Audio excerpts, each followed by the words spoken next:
Hello साथीहरू, तपाईहरुलाई स्वागत छ केटोको चलचित्रमा। आज हामी व्याख्या गर्दैछौँ एक दमदार कोरियन फिल्म डेमन सिटीको बारेमा। कथाको सुरुवात सिन्जो शहरमा साकाता नामको एक भाँडाको हत्यारा आफ्नो चक्कुलाई धार लगाएर आफ्नो महँगो गाडीमा निस्कन्छ। उता समुद्र किनारको एक घरमा केही याकुजा गुण्डाहरूले आफ्नो मालिक क्वानोलाई एउटा नयाँ गिरोहले सहर कब्जा गर्न खोजिरहेको रिपोर्ट दिन्छन्। आफ्ना मान्छेहरूको नालायकीपन देखेर रिसले चुर भएको क्वानोले एकजनाको पेटमा चक्कु रोपिदिन्छ र उसको अनुहार चिरा पारिदिन्छ। त्यही बेला बाहिर साकाता चुपचाप लुकेर पस्छ र बाटोमा आउने सबै गार्डहरूलाई एक एक गर्दै सिद्ध्याउँछ। जब झ्यालबाट रगत चुहिन थाल्छ र अर्को झ्यालमा एक मान्छेको खुट्टा देखिन्छ, तब मात्र भित्र भएका गुण्डाहरूलाई घुसपैठ भएको थाहा हुन्छ र उनीहरू क्वानोलाई बचाउन हतारिन्छन्। साकाता छतमा गुण्डाहरूसँग लड्दै गर्दा बाँकी मान्छेहरू क्वानोलाई लिएर ढोकाबाट भाग्न खोज्छन्, तर ढोका लासहरूले भरिएको हुन्छ। त्यसैले उनीहरू क्वानोलाई दोस्रो तलामा लैजान्छन्। साकाताले आफ्नो चक्कुले सिडीबाट आउँदै गरेका सबैलाई मारेर तल खसाइदिन्छ। अन्तमा क्वानोलाई आफ्नो गाडीसम्म पुग्छ, तर त्यहाँ ड्राइभर पहिले मरिसकेको हुन्छ। केही और गुण्डाहरूलाई मारेपछि एकजनाले साकातालाई सिसाको ढोकाबाट भित्र हुत्याइदिन्छ। दुईजना बीच कोठामा जे भेटिन्छ त्यही सामानले हानाहान हुन्छ। साकाता लड्छ र त्यो मान्छे उसलाई छुरी हान्न उसको छातीमा बस्छ, तर साकाताले उल्टै उसको हात काटिदिन्छ र भुइँमा रगत बगाएर मर्न छोडिदिन्छ। त्यसपछि ऊ क्वानोको कोठामा जान्छ र क्वानोले चलाएको गोलीबाट बस्न एउटा गुण्डाको लासलाई ढाल बनाउँछ। डराएको क्वानो बारदलीबाट भाग्न खोज्छ, तर साकाताले उसलाई समातेर मारिदिन्छ। जब एक गुण्डाले पछाडिबाट साकातालाई गोली हान्न खोज्छ, साकाताको सहयोगी फुजिताले पहिल्यै मारिदिन्छ।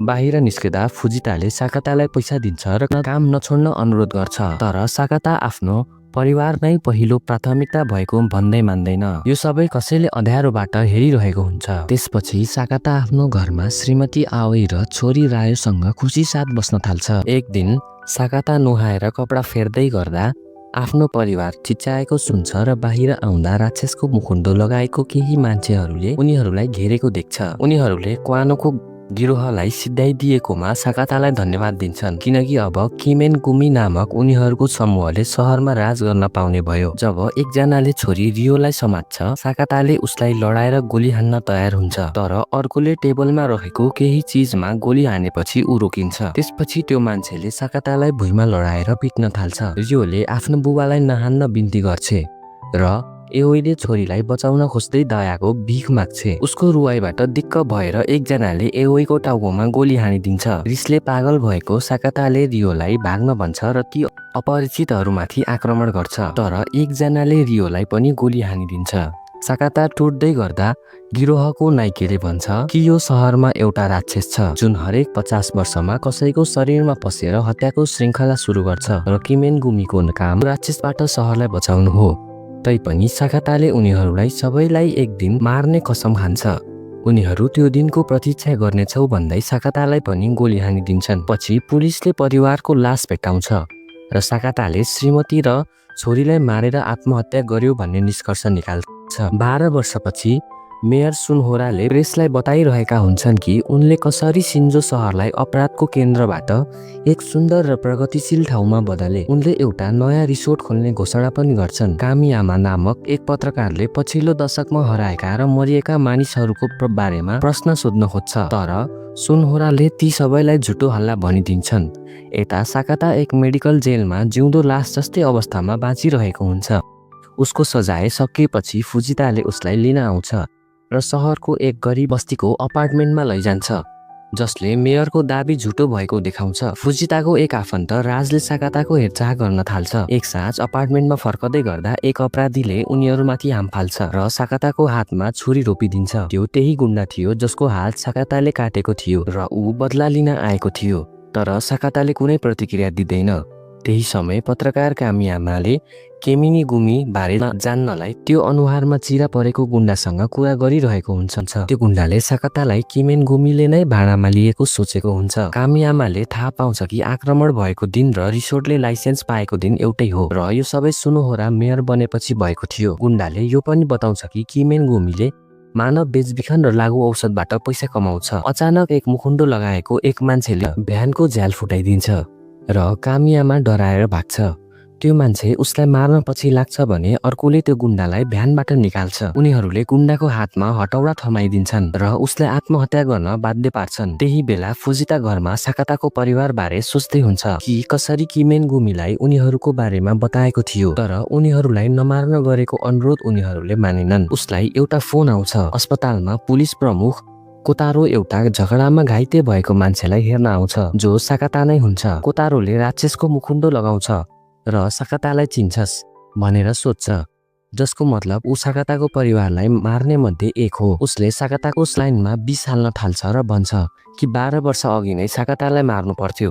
उसको आवाजले बिस्तारै साकातालाई बेहोसीबाट बाहिर ल्याउँछ। जब कोतारो सेल्फी लिन खोज्छ, उसले साकाता चलिरहेको देख्छ। साकाताले कोतारोलाई लडाएर घाँटी छिट्न थाल्छ, तर कोतारोले उसलाई सामानले हानेर पन्छाउँछ। त्यही बेला गार्डहरू फर्कन्छन् र कोतारोले मुखुन्डो फुकाल्छ, तर गार्डहरू फर्कने बित्तिकै उसले फेरि मुकुन्डो लगाएर एक गार्डलाई सिरानीले आवाज दबाएर गोली हानिदिन्छ। अर्को गार्ड पनि किमेनगुमीकै सदस्य भएकोले अचम्म मान्दैन। जब उनीहरूले एक डाक्टरले सबै देखेको थाहा पाउँछन्, उसलाई पनि मारिदिन्छन्। अचानक साकाता फेरि उठ्छ र कोतारोमाथि जाइलाग्छ।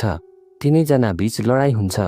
साकाताले अन्ततः कोतारोलाई बेडको तन्नाले घाँटी थिचेर मारिदिन्छ। जब फुजिता र राज अस्पताल पुग्छन्, उनीहरू साकाता हिँडेर बाहिर निस्केको देखेर छक्क पर्छन्। बाटोमा खाना देखेपछि उसलाई आफ्नो परिवारको हत्याको याद आउँछ र बदलाको आगो झन धन्किन्छ।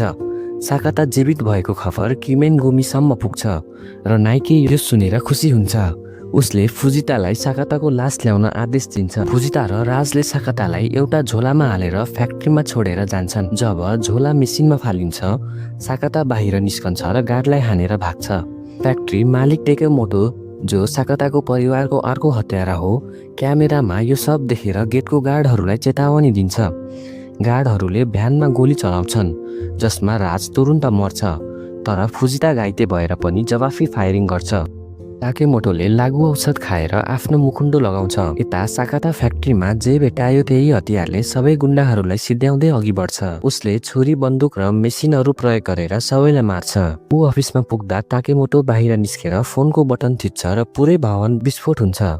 नाइकीले ताकेमोटोलाई बधाई दिन्छ, तर ताकेमोटोले साकातालाई कम्बल ओढेर बाहिर निस्केको देखेपछि फोन काटिदिन्छ। त्यही बेला फुजिताले गाडीले ताकेमोटोलाई खिचिदिन्छ र रगत छाप्दै साकाता आफूसँग माफी माग्छ।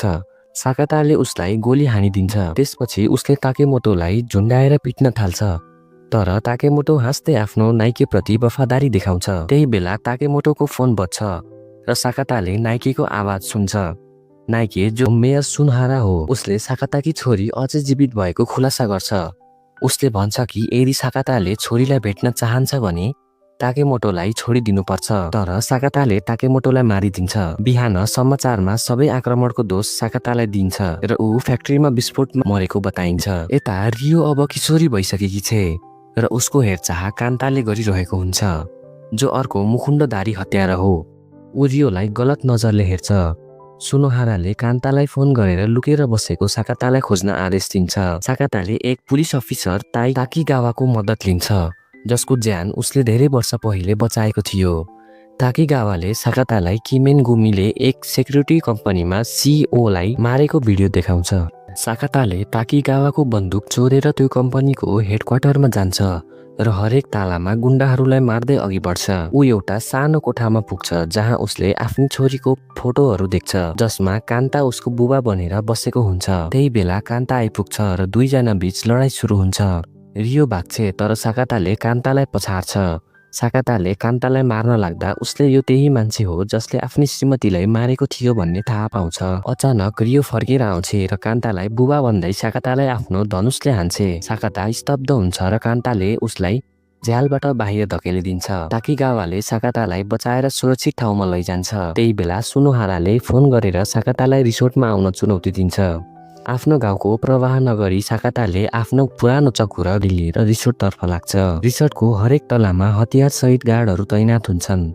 साकाताले आफ्नो खाली गाडीलाई ध्यान भट्काउन पठाउँछ र आफू चुपचाप भित्र पसेर गुण्डाहरूलाई मार्न थाल्छ। ऊ एकपछि अर्को तलामा जाँदै सबैलाई सिध्याउँछ। अन्तमा उसको भेट कान्तासँग हुन्छ। कान्ताले रियो बारे घिनलाग्दो कुरा गर्दै साकातालाई जिस्काउँछ। साकाताले उसको आँखामा छुरी टोपिदिन्छ र उसलाई बेहोस बनाइदिन्छ। जब ऊ अन्तिम तलामा पुग्छ, ऊ रियोलाई देखेर छक्क पर्छ।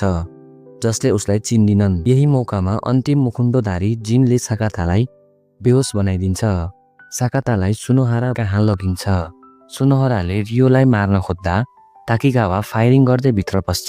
रियोलाई आफ्नो आमा बुबाको हत्याको याद आउँछ र ऊ ताकिगावासँग लुक्छे। साकाता र जिन बीच लडाईँ हुन्छ र धेरै सङ्घर्षपछि साकाताले जिनलाई मार्छ। सुनोहराले जिनको मुखुण्डो खोल्छ जो उसको जुम्ल्याहा भाइ हुन्छ। त्यसपछि सुनोहारा र साकाता बीच लडाईँ हुन्छ। सुनोहाराले साकाताको हात काटिदिन्छ तर साकाता राक्षस चाहिँ लडिरहन्छ। अन्तमा दुवैले एकअर्कालाई छुरी हान्छन् र साकाताले सुनोहराको मुखुण्डो फुकालेर उसलाई मारिदिन्छ। त्यही बेला कान्ता फेरि देखा पर्छ र साकातालाई गोली हान्छ। रियोले अब कान्तालाई घृणा गर्छे। साकाताले आफ्नो अन्तिम सासले कान्तालाई मार्छ र रियोको काखमा प्राण त्याग्छ। केही समयपछि घटनास्थलमा प्रहरी र डाक्टरहरू आइपुग्छन्। जिन अझै जीवित हुन्छ। रियोलाई एम्बुलेन्समा बस्न भनिन्छ तर ऊ भाग्छे। 1 वर्षपछि जिन आफ्नो भाइको भेषमा चुनाव जितेर मेयर बन्छ। ऊ एउटा मन्दिरमा अनुष्ठान गरिरहेको बेला रियो त्यहाँ आइपुग्छे र जिनलाई धेरै तीर हानेर मारिदिन्छ। त्यसपछि ऊ आफ्नो बुबाको गाडीमा आफ्नो परिवारको फोटो लिएर त्यहाँबाट जान्छे। यो मुभीको अन्त्य यही हुन्छ।